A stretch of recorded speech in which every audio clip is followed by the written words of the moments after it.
I'm not gonna hold your hand in this video. Let's be honest, you don't have a motivation problem, you have a self-respect problem. You keep breaking promises to yourself and it's killing your confidence. Every time you say you're going to wake up early and you don't. Every time you say you'll start that business or post that video and you don't. You chip away at your identity, and after a while, you stop believing yourself. That's the real reason your dreams feel so far away. Not because you're lazy, not because you're incapable, but because you've conditioned yourself to stop showing up for the life that you say that you want. I know, because that used to be me. I would plan videos, journal about my goals, visualize the dream. But when it came down to doing the thing, filming, editing and posting, I always found a reason to delay. I told myself I was too tired, or the script wasn't perfect, or that I'd wait until the weekend. But that weekend never came. I spent years choosing comfort over courage. And that choice, though it was quiet, small and barely noticeable at first, it became a pattern that drained my power. Eventually, I hit a wall. Not because life got harder, but because I got tired of betraying myself. I realized that no one was coming to save me. I was the problem, but I was also the solution. And that's when I found something that shifted my entire mindset. The law of overcompensation. This isn't just a mindset hack. This is how you rebuild trust with yourself. It's how you get 1% better every single day. It's how you go from dreaming about success to actually becoming someone who can hold it. In this video, I'm going to show you how to build real self-discipline using the law of overcompensation. The kind that doesn't depend on motivation. And by the end, you'll have the exact steps to stop self-sabotaging. Shift your identity and finally become the version of you that doesn't quit on yourself. So what is the law of overcompensation and why did it change everything for me? The law of overcompensation is about holding yourself to a higher standard. The law states this: if you consistently do more than what's expected, more than what's comfortable, more than you feel like doing, you will become more than you currently are. It's about pushing past the minimum, past your excuses, past the moment where you normally stop. Not to prove anything to anyone, but to prove something to yourself. That you are powerful. That you are capable, that you can be trusted with success. When I first heard this, I felt honestly uncomfortable because I realized I had spent years doing the opposite. I had trained myself to do the bare minimum, just enough to feel like I was making progress, but never enough to actually change my life. I wasn't lazy, or was I? I wasn't lazy. I was just stuck in my comfort zone, and I kept thinking I needed more motivation or a better routine or more time. But what I really needed was to become the woman who finishes what she starts, no matter how she feels. And that's what this law helps me do. It started with small things. I'd say I was going to go for a walk for 2 hours, but then I'd end up walking for 3. I'd plan to script one YouTube video, and then I'd do that and outline the next as well. Even when I was tired, and even when it wasn't perfect. At first, it felt so hard. But then something shifted. I started to feel proud of myself. I started to feel in control. I started to rebuild trust in myself, one choice at a time. And what's crazy is, the more I pushed past my comfort zone, the more energy I had. Because I wasn't drained by guilt and procrastination anymore. I was empowered by my own consistency. That's the real power of the law of overcompensation. It doesn't just help you get things done, it helps you become someone new. Someone who doesn't back down when things get uncomfortable. Someone who doesn't need motivation to move. Someone who keeps their word, especially to herself. And if that version of you feels far away right now, I want you to know something. You don't have to leap into becoming her overnight.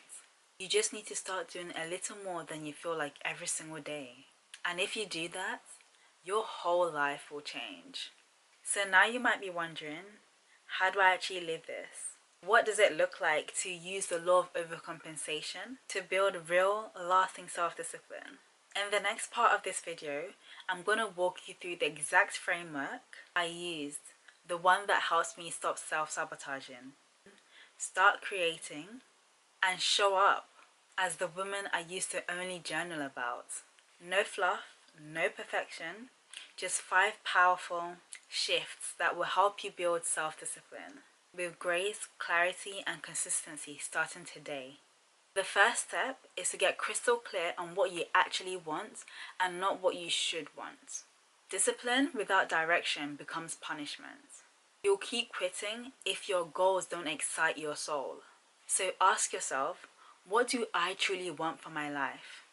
And more importantly, why do I want it?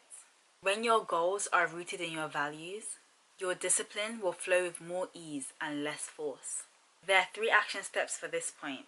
The first action step is to write down 3 goals. 1 personal, 1 financial or career, and 1 health or spiritual. Then write, why does this matter to me? And go deep. Visualize it every morning. Not just what it looks like, but what it feels like. If you're struggling to embody the feeling, it might help you close your eyes and ask yourself, what would it feel like to wake up living this life?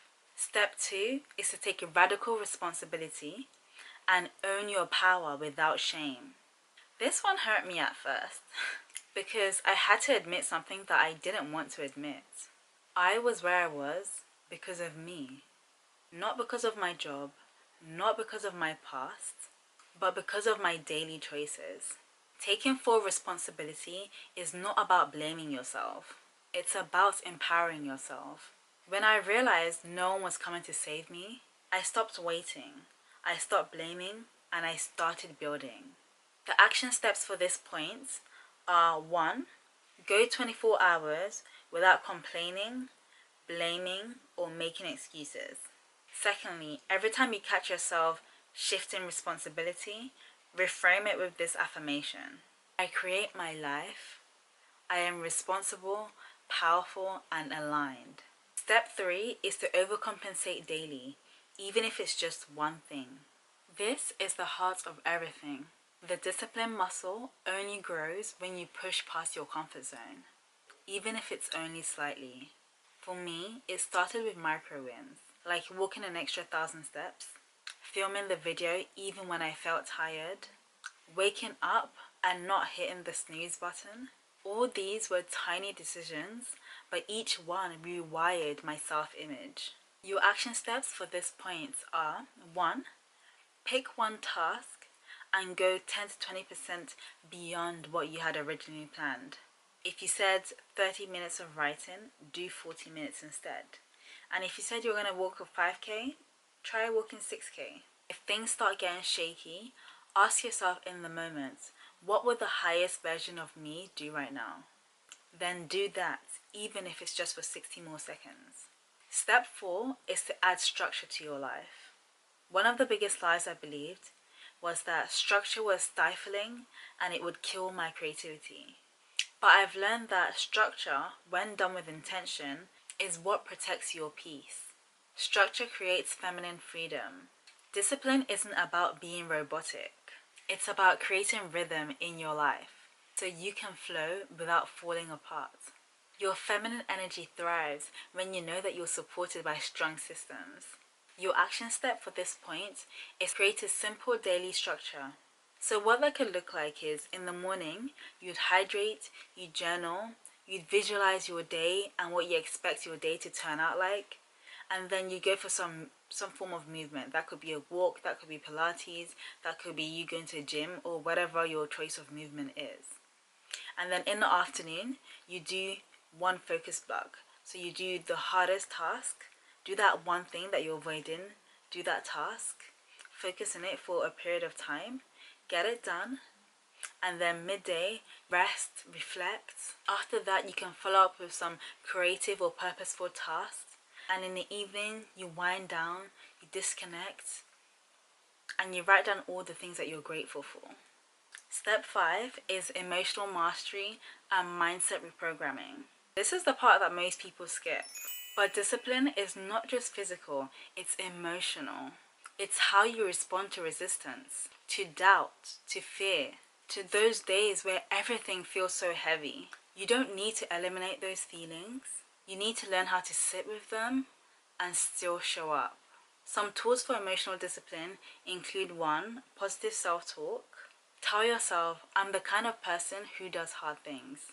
Tell yourself, I trust myself to follow through. The second tool is visualization. Imagine your future self walking through her day, confident, clear, and connected. The third tool is emotional transmutation. Next time you feel fear or resistance, ask, how can I turn this into fuel? Because your emotions aren't your enemy, they're messengers. And when you lead with love and presence, they lose control over your actions. This framework changed everything for me. But I know the hardest part is starting and staying consistent long enough to feel the shift. So I created a 7-day overcompensation challenge to help you do just that. It's simple, it's powerful, and by the end of it, you'll already feel like the new version of yourself. The idea is simple. For the next 7 days, you're going to do one uncomfortable, elevated thing per day. You're going to stretch yourself, not to impress anyone, but to meet the version of you that already exists on the other side of discipline. These aren't massive tasks, but they are deliberate, and every single one will help you take back your power. On day 1 of the challenge, I call it Power Hour. You'll pick anything that you plan on doing that day and do 10 to 30 minutes more than you planned. So if you're going to journal for 10 minutes, journal for 20 minutes instead. If you plan to walk for 20, walk for 30 instead. If your goal was to finish half a video, finish the whole thing instead. Why? Because this is how you break your good enough threshold. You start to believe, wow, I can actually go further than I thought. That's where confidence starts. Day 2 is called Discomfort Rewire. This is the day that you do one thing that you've been avoiding. Call the person, clean the space, open the email, post the video. Whatever's been weighing on your mind, handle it. Discipline grows when you stop running from discomfort and start facing it. It doesn't matter how small the task is. What matters is that you reclaim your power. Day 3 is Wake Up Integrity. This means wake up when you said you would, no snoozing. Discipline starts with how you begin your day. If you can win the first decision of your morning, you start your day with momentum. And this one is not about being a 5 a.m. girl. It's about being a woman who keeps her word. So whatever time you set, honor it. Day 4 is Nutrition Discipline. Make one powerful choice with what you put in your body. No sugar, no takeout, drink 2 liters of water.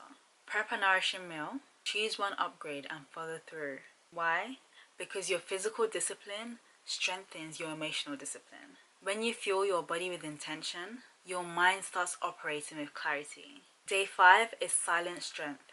Spend 15 to 30 minutes alone, no noise, no distractions. This could be a walk, meditation, prayer, or simply sitting in stillness. But the point is, let yourself be with yourself. Presence is power. Stillness helps you hear your intuition. And when you get still, you stop reacting to life and start leading it. Day 6 is do one thing twice. That means take one success habit and repeat it. Meaning you could read 2 chapters instead of 1. You could journal in the morning and the evening. You could post 2 pieces of content instead of 1. This stretches your identity. It shifts you from I do the minimum to I do what's required and then some. You become someone who over-delivers with grace. Day 7 is keep a promise to yourself. That means choose one commitment and follow through with it 100%. It doesn't matter how big or small, the only rule is you must finish it. This is how you build real self-trust. Because when you keep a promise to yourself, you don't just finish a task. You heal the part of you that stopped believing that you could. At the end of these 7 days, I want you to ask yourself, how did I feel before versus after following through? Write it down, anchor it in, because this is who you truly are. You're not inconsistent. You're not lazy. You're just becoming the woman who chooses alignment over avoidance. And every small action is shaping her. Finally, I know this journey isn't easy. Discipline isn't glamorous. It doesn't always feel rewarding at first. There are days when no one's watching, no one's clapping, and you'll wonder if any of it is even working. But here's what I need you to know. Every time you choose discipline over comfort, every time you keep a promise to yourself, every time you push just 10% harder than you feel like, you are becoming the woman you've always dreamed of being. You are building the kind of self-trust that no one can ever take from you. The kind of peace that comes from knowing I don't wait on motivation anymore. I move with intention. I lead myself.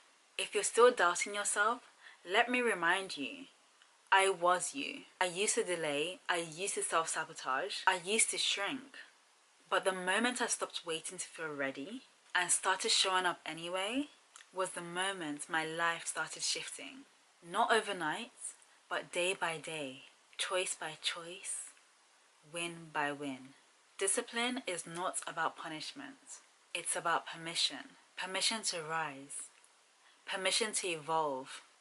Permission to stop settling for the version of life your past self created and step into the one your future self deserves. So, if you're ready to become her, the woman who doesn't just dream but executes, who doesn't just try but transforms, start the 7-day challenge today.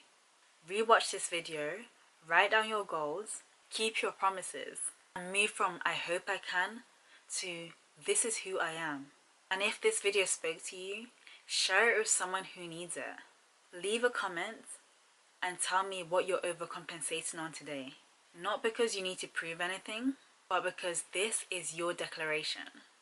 Tell yourself, I am ready to lead myself no matter what. Remember, self-discipline is a gift to your future self. It's a love letter in action. A quiet revolution that says, I will no longer abandon myself. You are not broken, you're just becoming. And you're already on your way. I'm so proud of you. Let's keep going.